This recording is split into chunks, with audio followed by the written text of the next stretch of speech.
So I'm out here doing some maintenance and cleanup on my tractor and a few other pieces of my equipment, and I thought I'd take a second to go ahead and show you this little turbo tip that I've been using for some time now.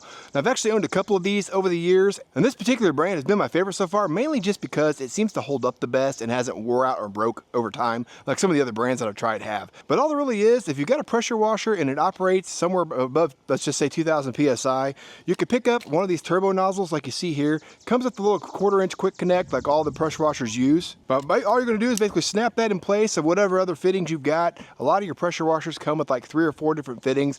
A lot of them will be like a different degree angle that it sprays at. Like for instance, this one here is what they call the wash tip. I've got a Generac pressure washer, but it also comes with 2 other tips that are for soap and or blasting. But I really like these turbo tips, especially when it comes to the driveway. This covers a lot more area, a lot more quickly than like something like this would. I've used these quite a bit as well. I'd venture to say that this one here, in comparison to the tip it came with, is probably 4 times faster when I'm cleaning any amount of area on my driveway.